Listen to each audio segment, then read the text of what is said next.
حدیث پہ اگر عمل ہو جائے تو مجھے اللہ کی قسم کھا کر میں کہتا ہوں یہ کورونا کا پتہ ہی نہیں چلے گا کہاں گیا۔ صرف ایک حدیث، میرے نبی نے فرمایا 4 باتیں مجھ سے لے لو، پھر دنیا بھی تمہاری ہے آخرت بھی تمہاری ہے۔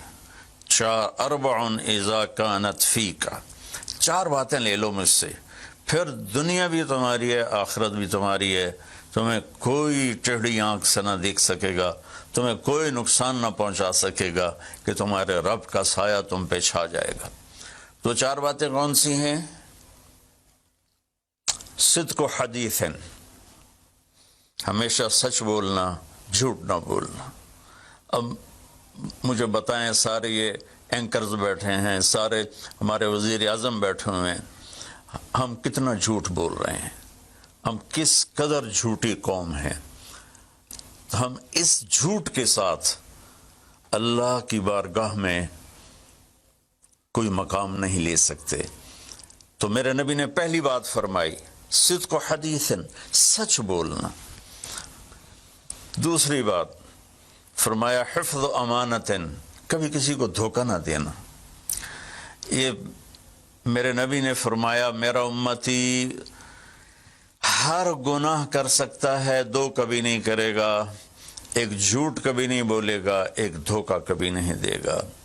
تو وزیر اعظم صاحب آپ اکیلے ہیں، دیانتدار ہیں، اللہ سے رونے دھونے والے ہیں، مانگنے والے ہیں، لیکن 22 کروڑ لوگوں میں سچے کتنے ہیں؟ 22 کروڑ لوگوں میں دیانتدار کتنے ہیں؟ ایک بہت بڑے چینل، میں ہاتھ جوڑ کے اینکر بیٹھے ہیں، معافی مانگ کے بات کر رہا ہوں، ایک بہت بڑے چینل کے مالک نے مجھ سے کہا کوئی نصیحت کرے، میں نے کہا چینل سے جھوٹ ختم کر دو۔ کہا پھر چینل ختم ہو سکتا ہے، جھوٹ نہیں ختم ہو سکتا۔ تو جہاں جس کو، یہ صرف پاکستان کی بات نہیں، پوری دنیا کا میڈیا جھوٹا ہے اور سب سے زیادہ جھوٹ بولا جاتا ہے، اور میرے رب کو، میرے نبی کو جھوٹ سے نفرت ہے۔ میرے نبی نے فرمایا پیاز کھا کے مسجد میں مت آؤ کہ فرشتوں کو تکلیف ہوتی ہے، بو ہوتی ہے، لیکن میرے نبی نے فرمایا جب کوئی مرد عورت جھوٹ بولتا ہے تو فرشتے اس کے منہ کی بدبو سے 3 میل دور بھاگ جاتے۔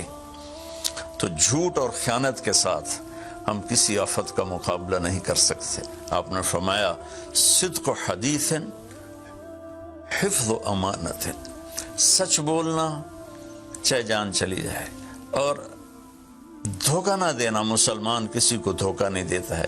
تیسرا فرمایا حسن و خلیقت، اپنے اخلاق اچھے کرنا، اور اخلاق کا سب سے اونچا مقام حیا ہے۔ اب میں کیسے بات کروں؟ میرے دیش میں حیا کو کس نے تار تار کیا؟ میرے دیش کی بیٹیوں کو کون نچا رہا ہے؟ ان کے کپڑے لباس مختصر کون کروا رہا ہے؟ یہ کس کے گردن میں یہ گناہ ڈالوں؟ میں مجرم ہوں، میں نے اپنی قوم کو نہیں سمجھایا، میں اللہ سے معافی مانگتا ہوں۔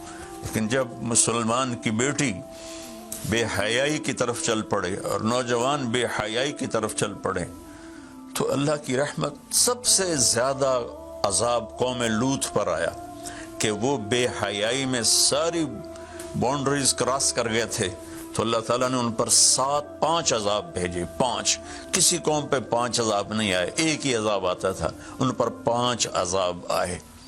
تو تیسری بات میرے نبی نے فرمائی ہے کہ حیا والے بنو، حیا والے بنو۔ لیکن میری نسل ہے، مجھ سے خان صاحب نے بات کی تھی پہلی دفعہ کہ میں چاہتا ہوں کہ میری یوتھ اللہ کے نبی کے ساتھ جڑے، چونکہ جو ہمارے کالج ہیں، ہماری یونیورسٹیز ہیں، ہمارے خاص طور پر جو یہ پرائیویٹ سکولز ہیں، یہ امت کو، نوجوانوں کو اللہ رسول سے کاٹ رہے ہیں۔ تو اللہ تعالیٰ یہ پہلا شخص ہے جس کے لیے میرے دل سے دعا نکلی جب اس نے کہا کہ میں نے آپ کو اس لیے بلایا ہے کہ میری قوم اپنے نبی کے ساتھ کیسے جڑ جائے۔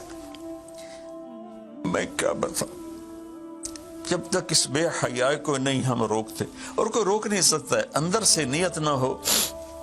سرنڈا ماڈل سکول میں میں نے میٹرک کیا ہے، ہمارے ایک وارڈن، میں ہاسٹل میں رہتا تھا، وہ آ گئے، نمازی تھے، انہوں نے نماز کی سختی کر دی، ہم بے وضو جا کے کھڑے ہو کر نماز پڑھ لیتے تھے۔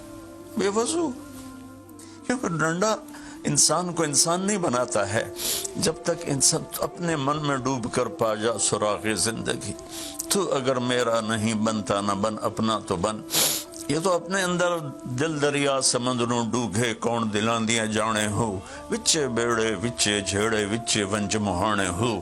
میری قوم جھوٹ چھوڑ دے، میری قوم بددیانتی چھوڑ دے، میری قوم بے حیائی چھوڑ دے۔ وعفت فی تہمت، آخری بات میرے نبی نے کہا، رزق ہی امسا مغفور اللہ، جو صبح سے شام تک رزق حلال میں تھک جاتا ہے اس کے اس دن کے سارے گناہ معاف ہو جاتے۔ تو میں وزیر اعظم صاحب سے اپیل کروں گا کہ پوری قوم سے جیسے ڈونیشن مانگا ہے ایسی پوری قوم سے چلے۔ میں آپ کی طرف سے اپیل کرتا ہوں کہ کل یا آج رات رمضان کی آئے گی، ساری قوم 2 نفل پڑھے اپنے اپنے گھروں میں، اور ایک تسبیح لا الہ الا انت سبحانک انی کنت من الظالمین، جس کو یاد ہے پڑھ لے، جس کو نہیں یاد ہو استغفر اللہ کی ایک تسبیح پڑھ لے، اور پھر سب اللہ کے سامنے ہاتھ جوڑ کے معافی مانگے۔ اور اللہ تعالیٰ کہتا ہے ما من یوم الا والبحر یستاذن فی ان یغرق ابن آدم، روزانہ، یہ مسند احمد کی روایت، روزانہ سمندر کہتا ہے یا اللہ اجازت دے میں چڑھ جاؤں اور ان کو بہا دوں۔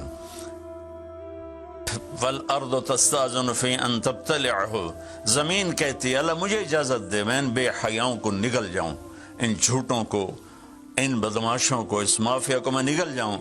تو والملائکۃ تستاذن فی ان تعجلہ وتہلکہ، فرشتے اللہ سے کہتے ہیں یا اللہ تو ہمیں اجازت دے ہم ان کا صفایا کریں۔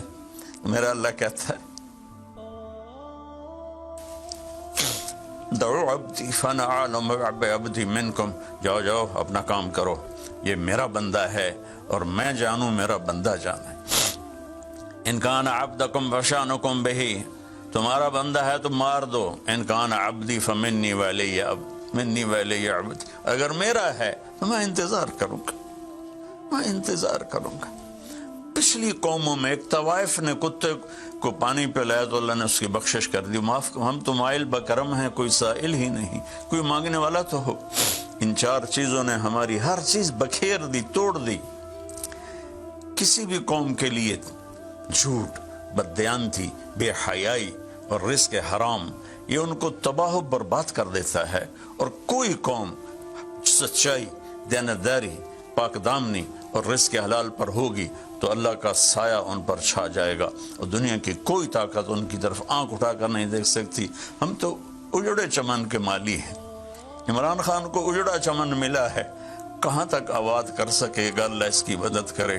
چمن کے تخت پر جس دم شہ گل کا تجمل تھا، ہزاروں بلبلیں تھی باغ میں، ایک شور تھا، غل تھا، کھلی جب آنکھ نرگس سی، نہ تھا جز خار کچھ باقی، بتاتا باغ مارو رو، یہاں غنچہ یہاں گل تھا، یہاں غنچہ یہاں گل تھا۔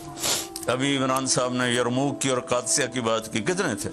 30,000 تھے خالد ابن ولید کے کمانڈ میں، اور سامنے باہان جو تھا وہ 3 لاکھ کا لشکر لے کر آیا ہوا تھا، اور قادسیہ کے میدان میں بھی 30,000 صحابہ تھے، اور ادھر سے جو رستم تھا وہ 3 لاکھ کا لشکر لے کر آیا ہوا تھا، ان کے ساتھ اللہ تھا۔ ہم اللہ کو ساتھ لیں، سارے اسباب اختیار کریں۔ مالداروں سے کہتا ہوں، میں نے اپنا کلپ الگ ریکارڈ کرا ہے کہ اس سال ساری زکوٰۃ ان غریبوں میں تقسیم کریں۔ آپ تک تو ہر آدمی نہیں پہنچ سکے گا، اپنے اپنے علاقے میں جو مالدار لوگ ہیں وہ اپنی زکوٰۃ غریبوں میں ان میں تقسیم کریں، ان کے گھر جا کر دیں، کسی ایک کی دعا لگ گئی نا تو 7 نسلیں ہماری آباد ہو جائیں گی۔ تو بس میں معافی چاہتا ہوں، آپ نے مجھے کافی دیر بٹھایا تو میں نے بھی تھوڑا سا آپ کا ٹائم لے لیا، تو آپ درود شریف پڑھیں۔